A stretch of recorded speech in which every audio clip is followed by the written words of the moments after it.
오늘은 맥주 감사 주일입니다. 이스라엘 백성들에게 하나님께서 맥주절을 지키라고 말씀하셨습니다. 맥주절은 그들이 보리농사나 밀농사를 한 이후에 첫 수확을 하나님께 바치는 절기를 말합니다. 오늘 우리는 특별히 도시에 사는 사람들은 농경 문화에 살지 않습니다. 산업화된 도시에 우리는 살아가고 있습니다. 농사 짓는 일을 멀리 하다 보니 이 맥주절의 의미를 잘 깨닫지 못하고 또 그 뜻을 안다 할지라도 퇴색되어져 가고 있습니다. 우리가 비록 농사는 하지 않지만 6개월 반년을 우리가 넘기고 7월 첫 주일을 맞이하면서 이제껏 산 것이 다 하나님의 은혜이고 또 앞으로도 하나님의 은혜 가운데 살게 될 것을 생각하며 감사하며 드리는 예배가 될 수 있기를 바랍니다. 여러분은 감사의 제목을 대부분 어디에서 찾습니까? 대부분의 사람들은 보이는 육신의 것에서 감사의 제목들을 찾습니다. 예를 들어서 모든 것이 넉넉하고 풍요롭고 그리고 많은 혜택을 누리며 살아갈 때, 또 건강할 때, 또 자기가 원하는 일들이 잘 되어질 때 그것이 하나님의 은혜다 생각을 하고 감사합니다 이렇게 말을 합니다. 그런데 사랑하는 성도 여러분, 이것을 아셔야 합니다. 종교를 갖지 않은 이들도 그리고 우리와 다른 종교를 가진 사람들도 얼마든지 우리가 보편적으로 할 수 있는 감사를 할 수 있다는 것입니다. 세계에서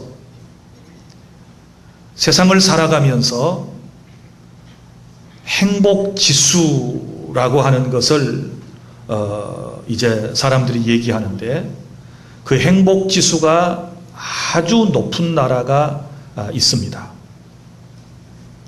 이 나라는 아주 험한 산맥에 붙어 있습니다. 히말라야 산맥 한쪽에 붙어 있는 아주 자그마한 왕국입니다. 인구는 80여만 명 정도밖에 되지를 않습니다. 국민 대다수가 농업에 종사하고 있습니다. 이 나라는 왕이 통치합니다. 전기시설도 제대로 되어 있지 않고 물론 상수도 시설은 찾아보기 힘들 정도입니다.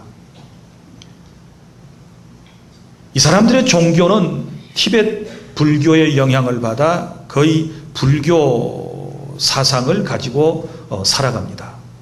그런데 이분들에게 행복하냐고 물었습니다.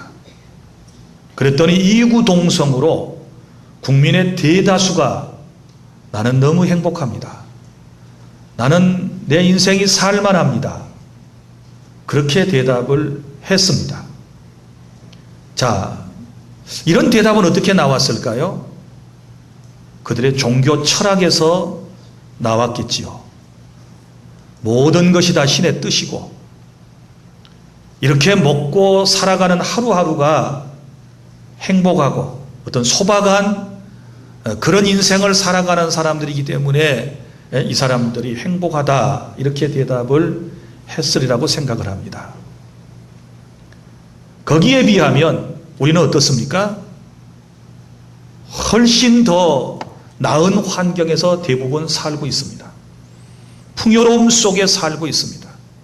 과학 문명의 혜택을 받으며 우리는 정말 먹고 마시고 즐기며 세상을 살아가고 있습니다. 오늘 이 자리에 나오신 분들은 거기다가 크리스천입니다. 마음속에 주님을 모시고 살아가는 사람들입니다. 하나님을 모시고 소위 마음의 천국을 누리며 그것을 꿈꾸며 또 미래의 천국을 내다보며 살아가는 분들입니다. 그런데 우리의 마음속에 감사가 있는가?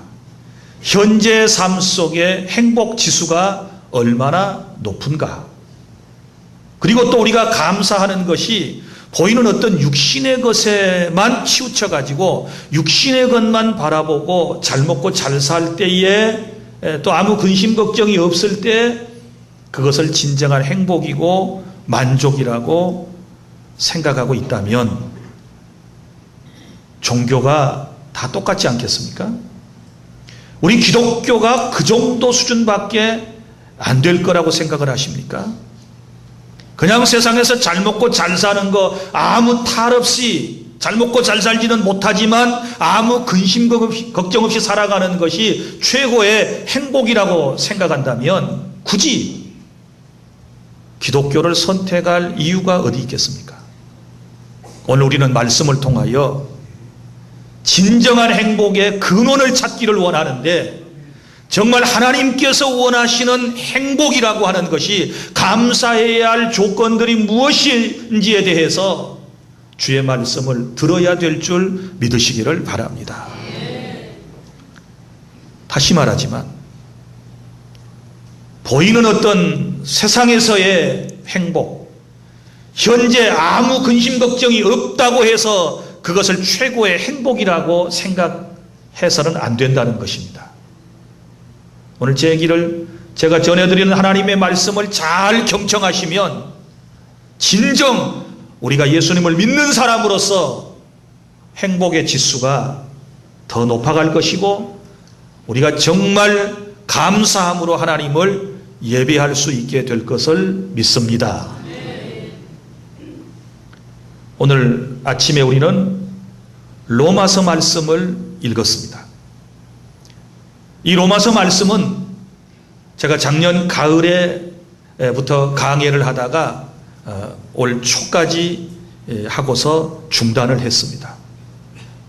1장에서 7장까지를 여러분이 쭉 매주마다 이 말씀을 들어왔습니다. 그리고 오늘 8장에 이르렀습니다. 자, 로마서의 전체적 흐름이 무엇이었습니까? 1장에서는 하나님의 창조하심과 인간의 본성의 타락에 대한 얘기를 말했고 그 뒤에는 타락한 인간에게 임할 하나님의 심판. 그러나 하나님께서 죄인된 인간이지만 사랑하셔서 독생자 예수를 보내셨고 그 예수님을 믿는 사람이 칭의를 얻는 말씀, 의롭다라고 하는 법정적 선언을 받는 말씀을 들었습니다.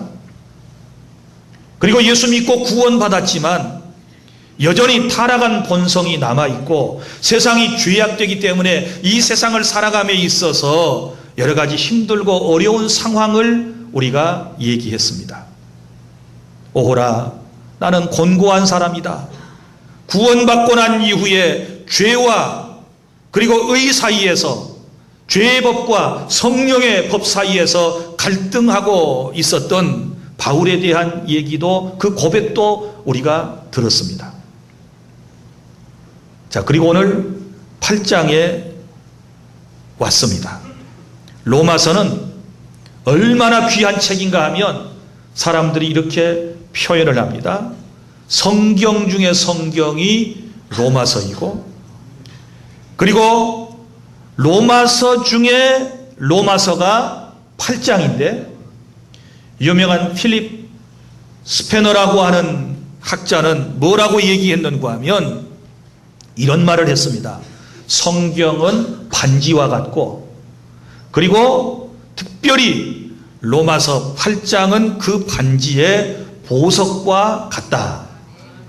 이런 표현을 한 것을 보면 이 로마서 8장이 차지하는 위치가 얼마나 중요한지 이 로마서 8장을 올바로 이해하지 못하면 기독교의 본질에 대해서, 구원에 대해서, 우리의 삶의 목적에 대해서 우리가 바로 이해할 수 없다는 사실을 알게 돼요. 자, 그래서 오늘은 이 본문 말씀을 통해서 감사의 제목을 찾아내고자 하는데 7장 25절에서 이런 고백이 나왔지 않았습니까? 우리 주 예수 그리스도로 말미암아 하나님께 감사하리로다.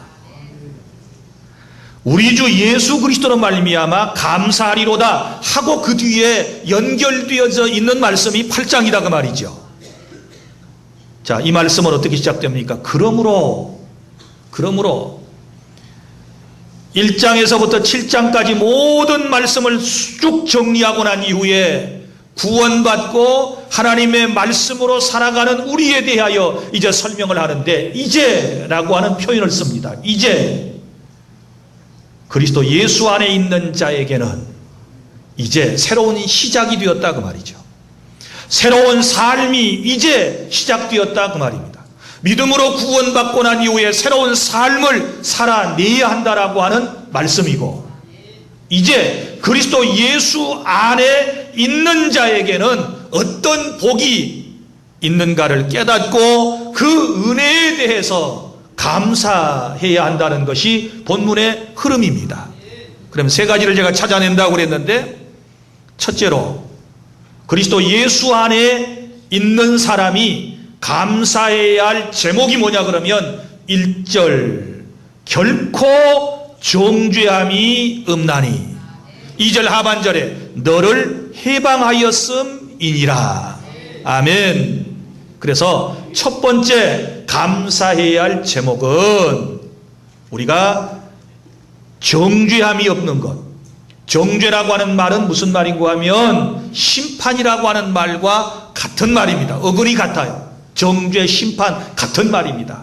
그러니까 정죄함이 없다. 그리스도 안에서 정죄함이 없다. 이 말은 심판이 없다. 지옥에 가지 않는다. 또 다른 말로 하면 구원받아 천국에 간다. 천국을 현재 소유하고 있다. 라고 하는 그런 말씀입니다.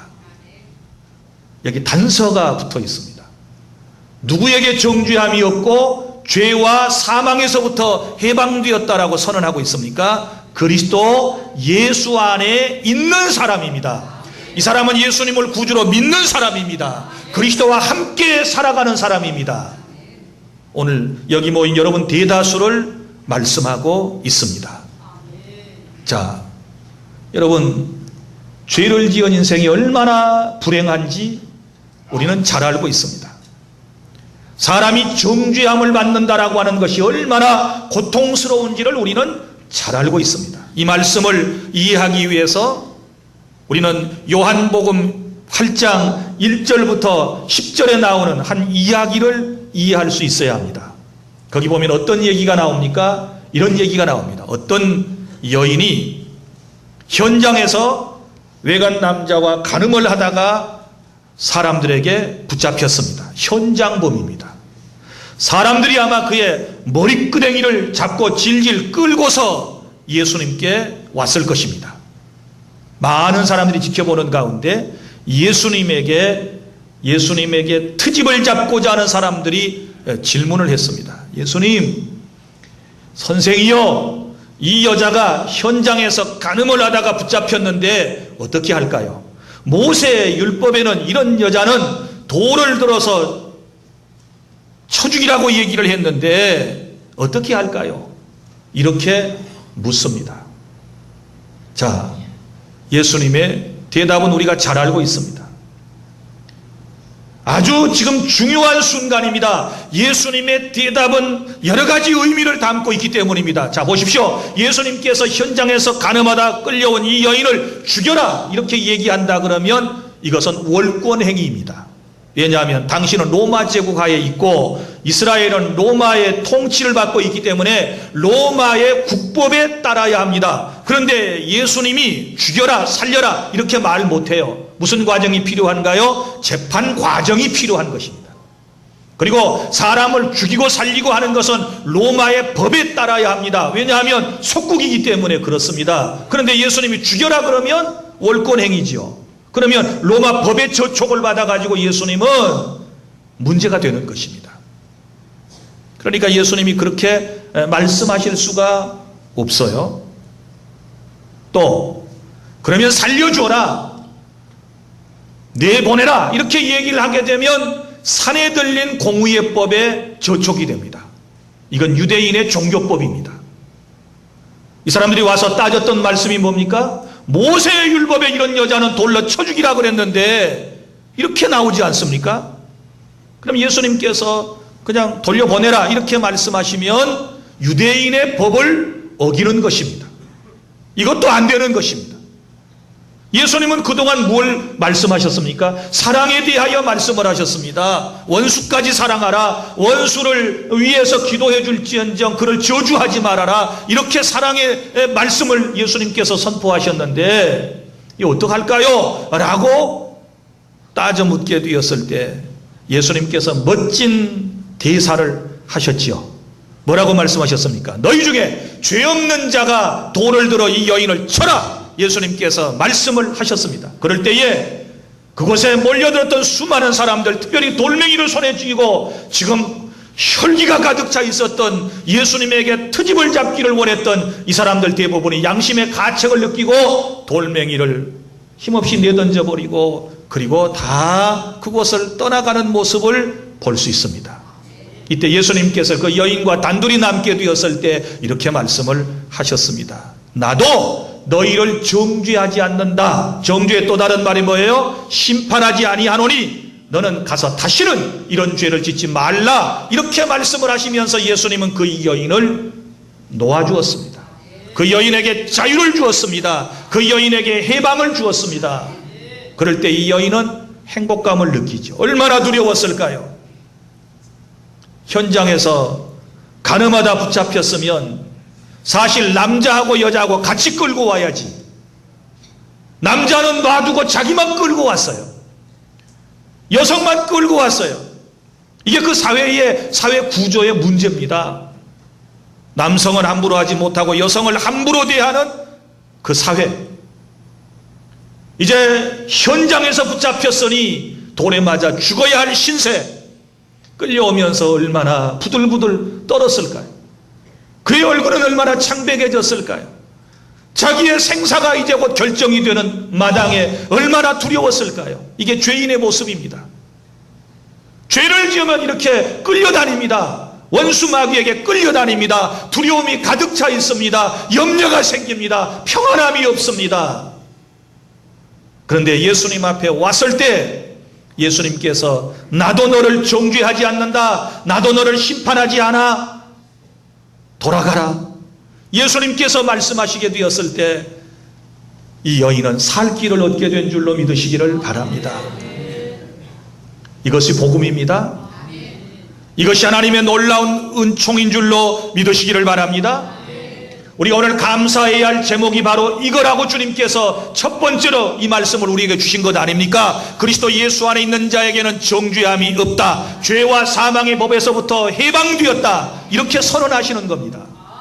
이런 은혜를 받았으니 우리는 감사해야 되고, 우리가 신앙생활에 감동이 있다, 감격이 있다, 하나님의 은혜를 깨달았다 라고 하는 것은 바로 여기서부터 시작되는 겁니다. 이런 은혜를 깨달은 사람이 영과 진리로 하나님을 예배할 수 있고, 이런 은혜를 진정으로 알고 사는 사람이 헌신하고 하나님께 영광을 돌려드릴 수 있는 줄 믿으시기를 바랍니다. 죄를 지은 인간은 율법의 요구대로 다 살아낼 수 없습니다. 인생이 율법의 요구대로 살아내야 사실은 구원에 이를 수 있는 것입니다.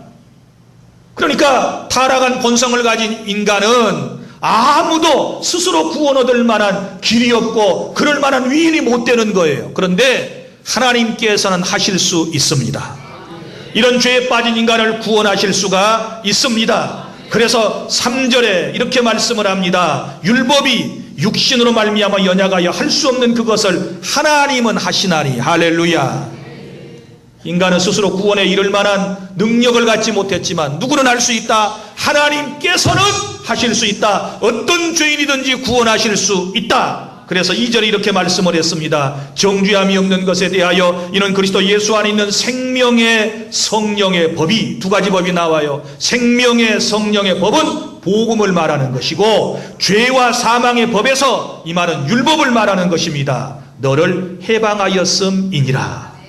우리가 어디에서 해방되었습니까? 죄와 사망의 법에서부터 해방이 되었는데, 우리를 죄와 사망의 법에서부터 해방시키고 자유함을 주시기 위해서 하나님이 하신다 그랬죠. 하나님이 하신 일 두 가지가 본문에 소개되고 있는데, 첫째는 이것입니다. 3절 중반절에 곧 죄로 말미암아 자기 아들을 죄 있는 육신의 모양으로 보내어 육신의 죄를 정하사 육신을 따르지 않고. 아멘. 이게 무슨 얘기인가 하면 이런 얘기입니다. 율법의 요구를 충족시키기 위해서, 율법의 요구는 죄인은 반드시 죽도록 되어 있죠. 죄의 싹은 사망이니까.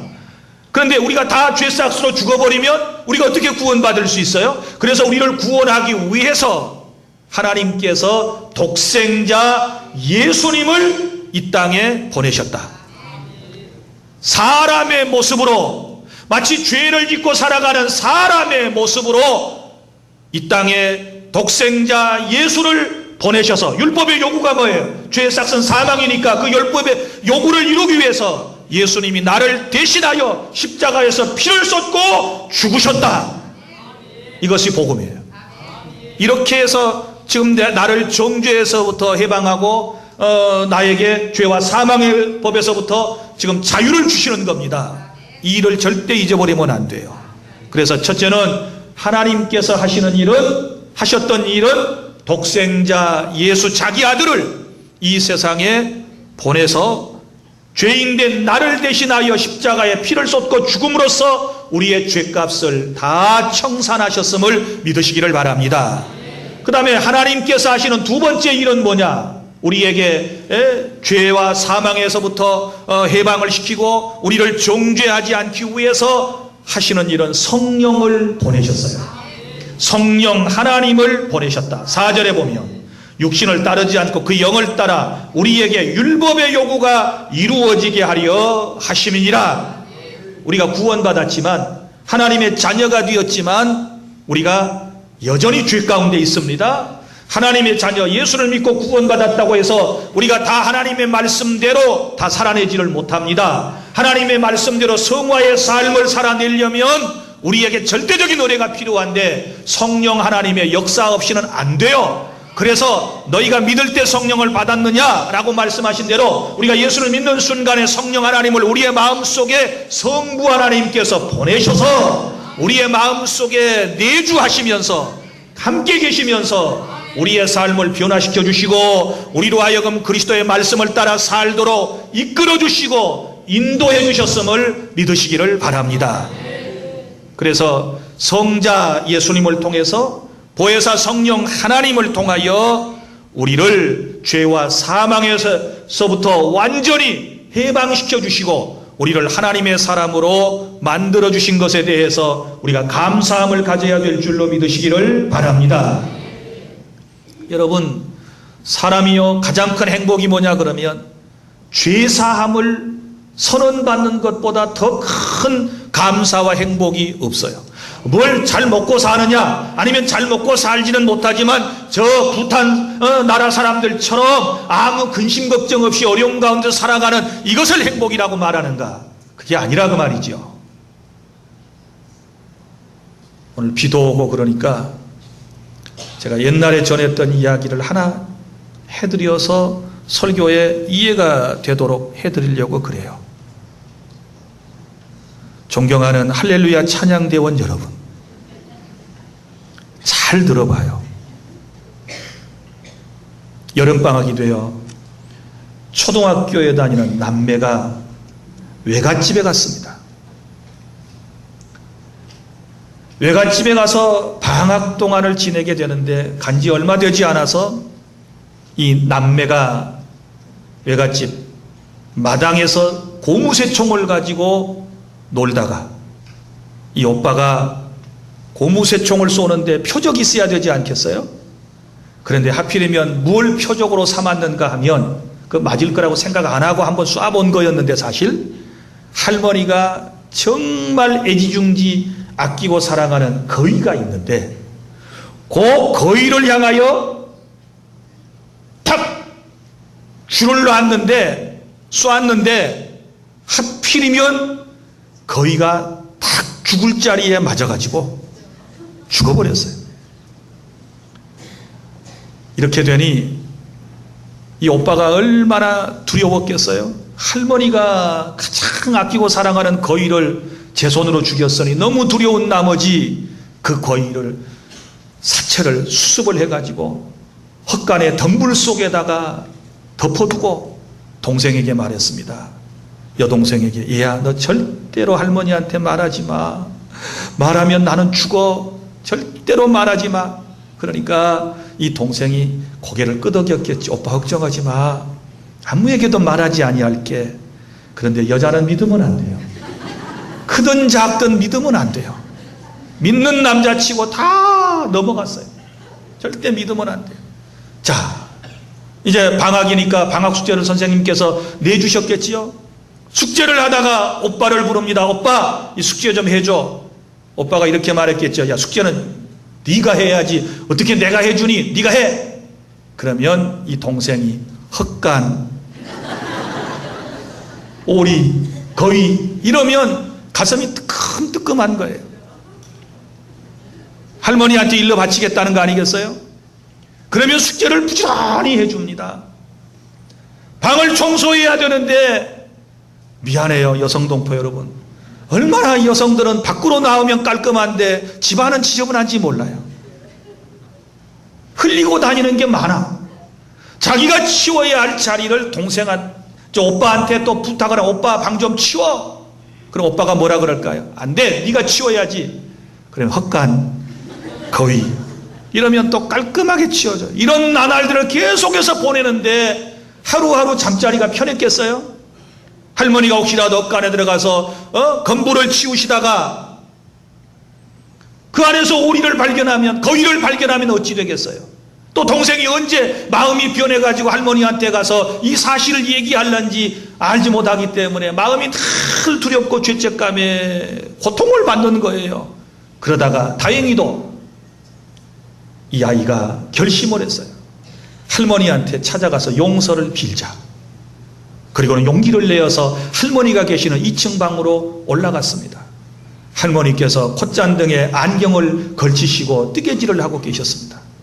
이 아이가 할머니에게 가서 무릎을 꿇고 이렇게 말합니다. 할머니 잘못했어요. 용서해 주세요. 할머니께서 빙그레 웃으시면서 아이고 내 강아지 왔냐. 그래 무슨 얘기인데? 네 할머니 사실은 제가요 엊그제 동생하고 새총 가지고 놀다가 할머니가 너무너무 사랑하고 아끼는 거위를 제가 죽였어요. 할머니 용서해 주세요. 그러니까 할머니가 혼쭐을 내실 줄 알았는데 할머니께서 빙그레 웃으시면서 내 강아지 네가 그렇게 올 줄 알았어. 그래 나는 벌써 알고 있었지. 내가 여기서 다 내려다 보았거든. 네가 여동생하고 놀다가 새총을 가지고 내가 사랑하는 거위를 쏘더구나. 그런데 거위가 죽으니까, 맞아 죽으니까 그 거위를 갖다 헛간에 건물 속에다가 네가 숨겨두었지. 다 알고 있었단다. 그런데 괜찮어. 네가 이렇게 와서 용서를 빌기는 나는 바라고 있었단다. 그러면서 할머니가 웃으면서 의외로 막 그냥 다 용서해 준다 그러고 괜찮다 그러고 이러시니까 마음이 어때요? 너무너무 편안해지고 행복감이 이제 밀려오는 거예요. 진작 이렇게 할머니한테 말씀을 드릴 걸. 그런데 이 사실을 죄송해요, 그 작은 여자는 모르는 거예요. 여동생은 모르는 거예요. 그리고는 또 이제 예전처럼 상황이 벌어집니다. 오빠 숙제해줘. 오빠가 뭐라고 그럴까요? 안 돼! 네가 해, 네가. 오빠 청소해. 안 돼! 네가 해. 이제는 큰 소리로 대답할 수 있는 거예요. 그러니까 갑자기 이제 상황이 반전이 되니까 여동생이 어때요? 이상하다. 오빠 헛간, 건불 무서워요, 안 무서워요? 하나도 안 무서워요. 우리의 삶이 이래요. 죄를 지으면 두렵고, 죄를 지으면 마귀의 종이 되고, 죄를 지으면 항상 우리 마음속에 평안이 없어요.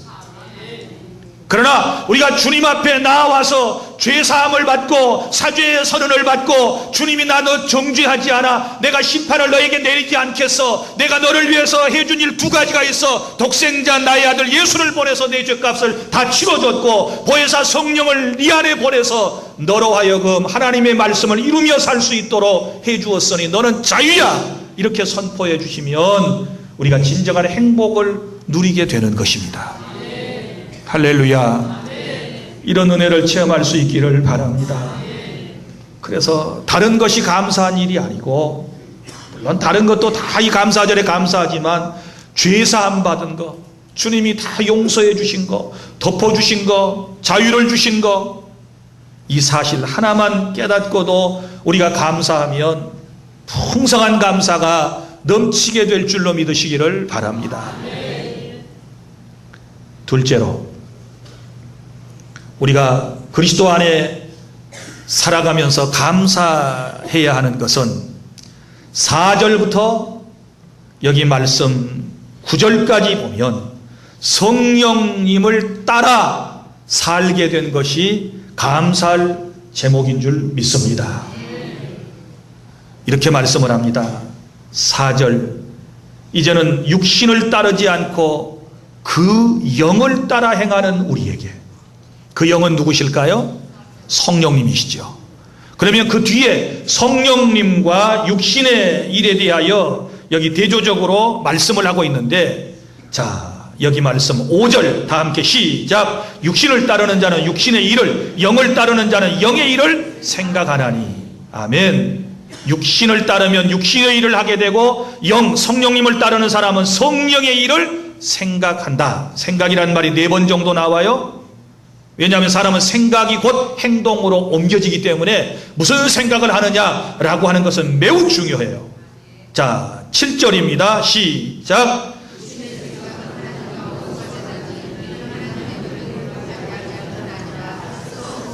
아멘. 6절 시작. 육신의 생각은 사망이요 영의 생각은 생명과 평안이니라. 아멘. 자, 여기 보십시오.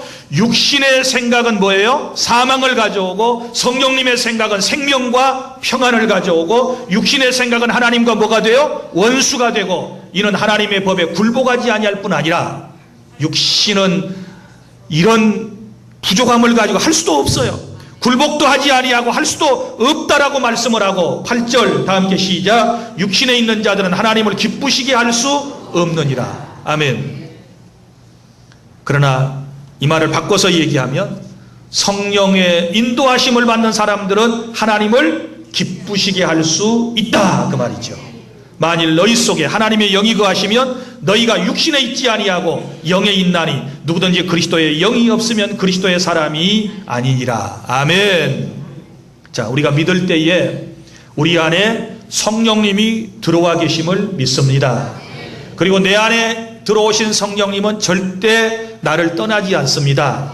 이걸 성령 하나님의 내주하심 이렇게 말합니다. 절대 내 마음에서 나가시지 않습니다. 그리고 내 삶을 변화시켜 주시는 성령 하나님과 함께 우리가 날마다 살아가게 된 이것이 하나님의 전적인 은혜임을 믿으시기를 바랍니다. 내가 하나님의 뜻대로 살아낼 수 없으니까 성령님을 다시 말하지만 내 안에 보내셔서 그 성령님의 능력으로 하나님의 요구, 율법의 요구를 다 이루어 나갈 수 있도록 역사하시는 이것이 은혜 중에 은혜인 줄로 믿습니다. 오순절은 성령 강림주일이기도 해요. 그래서 오늘 여기 나오는 이 성령님에 대하여 잠깐 간략하게 여러분들에게 설명을 드리면, 성령님은 어떤 분이시냐? 성령님은 이런 분이시지요. 영원전부터 성부와 성자와 성령이 함께 계셨다. 권능과 영광이 동등하셨다. 성령님은 하나님이세요. 그리고 성령님은 영으로 존재하십니다. 그리고 영이신 하나님이시기 때문에 시간과 공간을 초월하여 존재하십니다. 그리고 영이신 하나님이시지만 우리 인간이 체감할 수 있고 체험할 수 있는 하나님이심을 믿으시기를 바랍니다. 내가 느끼고 내가 체험할 수 있어요. 그리고 이 영이신 성령님께서는 지정의를 가지신, 인격을 가지신 하나님의 영이고 오늘 로마서 8장 9절에 그리스도의 영이라고 설명을 하고 있습니다. 그런데 이 성령님이 하시는 여러 가지 일들이 있는데 그 중에 몇 가지를 여러분들에게 소개를 해드리면 성령 하나님께서 하시는 일은 이런 거예요. 먼저는 성경을 통하여 예수님이 어떤 분이신지에 대해서 가르쳐 주십니다. 뭘 통해서? 성경을 통해서 예수님이 어떤 분인가를 알게 해주시는 거예요. 그러니까 성령님을 마음속에 모셔드리면 누구를 가장 잘 알게 돼요? 성부와 성자를 가장 성경을 통하여 잘 알게 될 줄로 믿습니다. 또 어떤 일을 하시는가? 구원에 이르는 믿음을 갖게 하고 사람들을 그리스도에게로 인도하시는 일을 해요. 그러니까 자, 구원에 이르는 믿음이라고 하는 것은 무엇일까요? 자, 예수님이 누군가를 바로 이해하고 그 예수님이 내 죄 때문에 죽으셨고 내가 그 예수님을 믿음을 통하여 구원받는다라고 하는 것이 구원에 이르는 믿음이지요. 그 믿음을 갖게 해서 누구에게로 인도해요? 그리스도에게로 사람을 인도하시는 일을 성령께서 하시는 거예요. 그래서 오늘 여러분들이 예수님을 믿는 것도 성령의 역사요, 이 자리에 나와서 예배하는 것도 성령 하나님의 역사이심을 믿으시기를 바랍니다. 그리고 또 성령께서 우리 안에서 하시는 일이 뭐냐? 그러면 성도 안에 내주하시면서 성도로 하여금 예수님의 성품을 닮아가도록 역사하시는 분이 성령 하나님이세요. 그래서 성령님을 마음속에 모시고 살아가면 우리가 그리스도의 성품을 닮아가는 것이고 또 성도들에게 그리스도에게 봉사할 수 있도록 마음속에서 힘을 주시고 능력을 주셔서 결국은 하나님을 기쁘시게 하는 하나님의 영광을 드러내게 하시는 분이 바로 오늘 우리 안에 계신 성령 하나님이시라고 하는 사실을 믿으시기를 바랍니다. 사랑하는 여러분, 우리가 감사해야 할 내용, 내 힘으로는 살아올 수 없는 세상, 내 힘으로는 해낼 수 없는 신앙생활을 성령이 내 안에 들어오셔서 지금까지 나를 이끌어 주시고 나를 인도해 주셔서 그나마 어떤 사람은 신랄 같은 믿음이지만 그 믿음 가지고 오늘 이 자리에 와서 주님을 예배하고 주님의 말씀을 경청하고 또 세상에 나가서 하나님의 은혜로 살게 될 것을 생각하면 감사 또 감사가 있어야 될 줄 믿습니다. 나의 나 된 것이 하나님의 은혜로 된 것이다. 이제껏 살아온 모든 것이 성령 하나님의 역사하심 속에 되어진 것을 생각하면 감사 또 감사하시기를 바랍니다. 마지막으로 세 번째, 자, 그리스도 예수 안에 있는 사람들이 가져야 할 감사의 마음은 무엇인가 하면 10절부터 11절 부활의 산 소망이 있게 해주심에 대해서 감사해야 될 줄 믿습니다. 10절 다 함께 시작. 또 그리스도께서 너희 안에 계시면 몸은 죄로 말미암아 죽은 것이나 영은 의로 말미암아 살아있는 것이니라. 아멘. 자, 10절에 그리스도께서 너희 안에 계시면 예수님이 어떻게 우리의 몸 안에 들어오실 수 있나요? 성령으로 들어오시는 거죠. 성령님은 그리스도의 영이니까, 그러니까 성령님을 모신 것은 결국 예수님을 모신 것하고도 같아요. 그래서 너희 안에 계시면 이제 예수님이 내가 지금 현재 살아있는 동안에 그리스도께서 성령으로 내 안에 계시면 몸은 죄로 말미암아 죽은 것이나, 그렇죠? 우리의 몸은 죄로 말미암아 분명히 한 번은 죽을 거예요. 육신은 죽습니다. 그러나 내 영은 의로 말미암아 예수님으로 말미암아 살아있는 것이니라. 아멘. 여러분의 마음속에 성령님을 모시었으면 여러분은 살아난 겁니다. 거듭난 것입니다. 영적으로 주님의 자녀가 된 것을 믿으시기를 바랍니다. 11절 예수를 죽은 자 가운데서 살리신 이의 영이, 이 영이 누구예요? 성령님. 성령이 무슨 일을 하셨다고요? 예수를 죽은 자 가운데서 살려 부활케 하신 분이 성령님이셨어요. 그리고 성부 하나님께서 그 능력으로 예수를 살리셨어요. 그리고 예수님 자신의 능력으로 살아나셨어요. 그리고 성령님의 능력으로 예수께서 다시 살아나셨다. 그걸 말씀을 하고 있고, 자, 그 영이 너희 안에 거하시면 그리스도 예수를 죽은 자 가운데서 살리신 이가, 누가? 성령님이 그리스도 예수를 죽은 자 가운데서 성령이 살려내셨는데 살리신 이가 너희 안에 거하시는 그의 영으로, 자, 우리 안에도 거하시는데 이분이 누구예요? 성령 하나님이, 자, 그의 영으로 말미암아 너희 죽을 몸도 살리시리라. 할렐루야. 이 몸은 언젠가 죽을 거예요. 그러나 죽고 난 이후에 성령 하나님을 모신 사람은 예수를 살렸던 그 능력으로 저와 여러분에게도 부활의 은혜를 주실 것입니다. 이걸 생각하고 감사해야 돼요. 우리 한 번 죽지만 다시 살 거예요. 할렐루야. 그때 우리 다 만나기를 바랍니다. 아마 죄송해요, 설교 시간에 만날 좋은 사람은 좀 가능성이 희박한가? 부활의 그날에 다 만날 수 있기를 바랍니다. 죽지만 다시 살아요. 이것이 전적인 하나님의 은혜이기 때문에 우리 감사해야 되고, 이 부활신앙으로 무장하면, 제가 부활절 무렵에 한 달 내내 부활에 관한 설교, 고린도 전서에 있는 15장에 있는 말씀을 제가 강론해 드렸는데, 저는 그 설교를 하면서 제 마음속에 부활신앙이 확고하게 딱 서면서 죽음이 전혀 두렵지 않아요. 죽음조차도 사모하게 돼요. 어쩔 때는. 왜? 죽지만 다시 살아요. 죽었다가 살아나야 썩지 아니하고 쇠하지 아니할 몸으로 변화돼요. 죽기 전에 지금은 어때요? 병들고 인생이 힘들고 고통스러워요. 그러나 부활의 그날에는 이런 모든 고통스러움과 이런 모든 인생의 불행과 그 죽음마저도 다 해결되기 때문에 그날이 영광스러운 날인 줄로 믿으시기를 바랍니다. 그래서 오늘 세 가지를 우리가 감사해야 된다. 첫째는 예수 그리스도 안에서 정죄함을 받지 않고 죄와 사망의 법에서부터 해방되어진 게 된 것에 대하여 감사하시기를 바랍니다. 이것이 가장 놀라운 은혜 중의 은혜예요. 그런데 잊지 말아야 할 것은, 이렇게 하기 위해서 하나님이 하신 일 두 가지를 기억해라. 첫째는 성자 예수님을 보내셨고, 두 번째는 보혜사 성령님을 보내셔서 이 문제를 해결해 주신 것이 은혜인 줄로 믿습니다. 그 다음에 두 번째는 우리가 감사해야 할 것은 험한 세상에 구원받은 나에게 성령 하나님을 보내셔서 그 성령님의 은혜로, 하나님의 성령의 은혜로 지금까지 살게 된 것을 감사하실 수 있기를 바랍니다. 그 다음에 세 번째는 죽은 다음에 죽지만 다시 부활의 그날이 있음을 깨닫고 날마다 감사하며, 그리고 특별히 오늘 맥주감사주의를 통하여 이런 감사가 마음속에 넘칠 수 있기를 바랍니다. 육신의 그것 가지고 감사하는 거, 그거 보편적인 다른 종교에서도 다른 어떤 인생의 좋은 철학을 가진 사람은 얼마든지 그거 가지고 감사할 수 있어요. 우리는 그런 차원을 넘은 생명의 종교이기 때문에 우리가 여러분 멀리 저 천국을 내다보고 주님의 새 생명을 생각하면서, 주신 새 생명을 생각하면서 감사하는 고차원적인 멋진 감사의 생활이 이제부터 시작될 수 있기를 바랍니다.